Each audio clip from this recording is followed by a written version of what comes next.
5 on your side at 4. Focused on you. Now at 4, new developments in a story we've been following closely with our I-Team.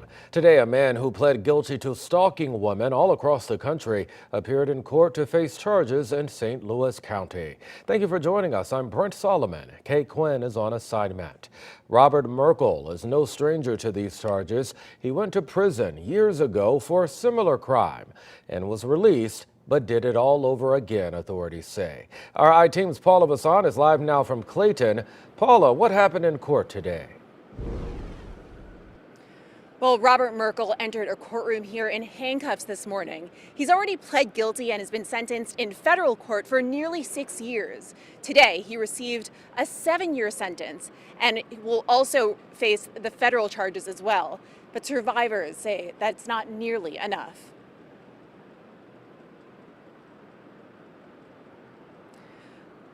I spoke with those survivors about why they say they will be forever traumatized by Merkel. He's admitted to harassing women in the St. Louis area. He threatened to rape them.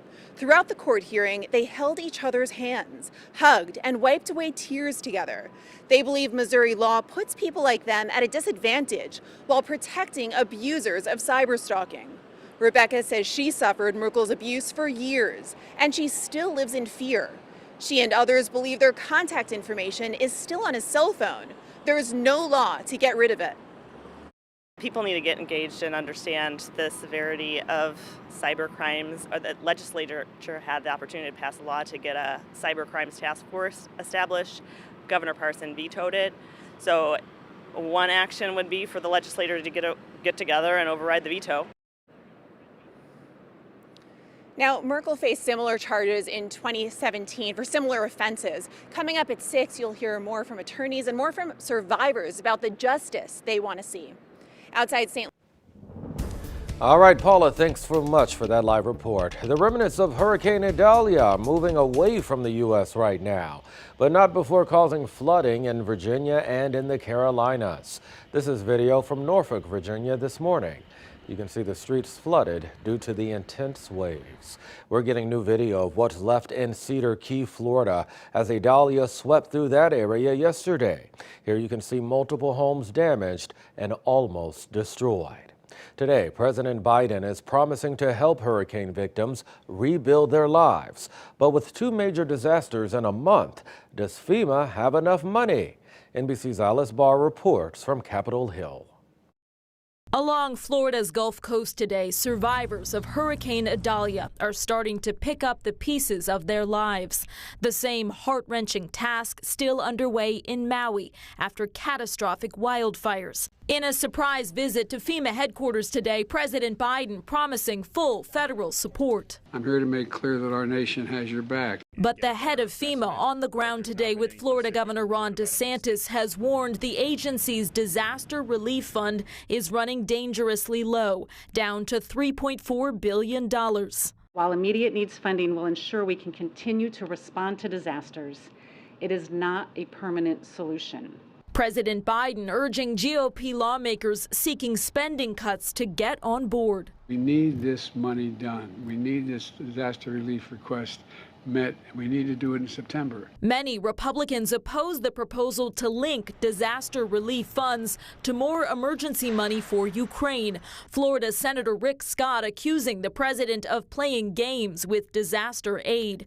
Lawmakers in both parties in Florida are pressing to restore the critical FEMA fund. Congress needs to do its job. I have a bill in the House. Emergency managers around this country are worried about how this stuff is going to get done when there's no funds available. Pressure mounting as the U.S. has already seen $17 billion disasters so far this year, nearly as many as in all of 2022, with months of hurricane season still ahead.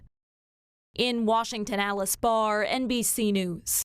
Well, our Weather First team has been tracking Idalia's path for days now. Meteorologist Gary Frank joining us. Gary, it's so hard to imagine some people are experiencing this because our weather has been great. Yeah, it's been as good as it gets right now. You know, here at 4:05, and it's in August, and it's not humid at all. We don't have a cloud in the sky right now, and that's been the case as this storm is finally working its way out back to sea, here impacting some of the Virginia still at this moment. But right now, not a cloud in the sky. You look at the visible satellite imagery, we scan it through this afternoon.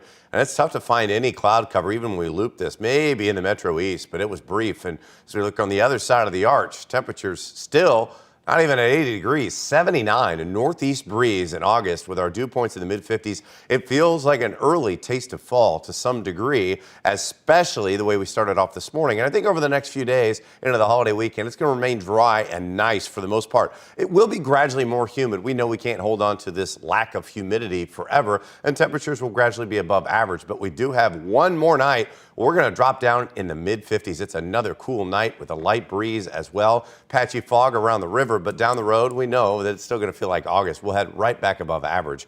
How high it gets above average and which portion of your holiday weekend may start to trend towards some rain chances. We'll track all that for you in about 5 minutes. All right, Gary, stay close. This afternoon, former President Donald Trump pled not guilty in the Georgia criminal case for trying to overturn the 2020 election.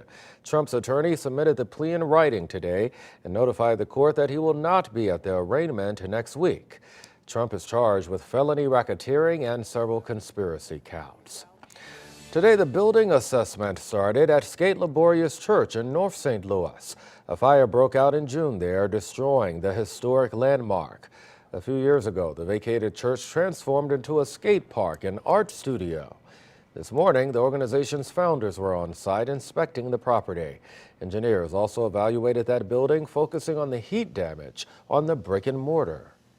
There's still good bones left that we can do one of many different things with. It's a different project now, but it's not dead. We just have a different set of opportunities than we did before. It's kind of a back to the drawing board blank slate, which is exciting in a way. The group plans to host meetings in the future to go over design concepts and ideas. They say fundraising is also a key component to rebuilding. If you're interested in donating, head to KSDK.com and go to the As Seen on TV section. Every year, pediatricians brace for the wave of RSV cases that surge in late fall and early winter. But this year, there's an option that may save your little one a trip to the doctor. Following Your Side's Tracy Henson met with a Washington University doctor who actually studied the new immunization. Tracy. Brent, RSV is a respiratory virus that causes cold-like symptoms. For children under 5, it can be deadly. Dr. Jason Newland with Washington University told me that 1.5 million children end up at their pediatrician's office because of RSV. Dr. Newland's office has been involved with RSV immunization trials for both pregnant women and children.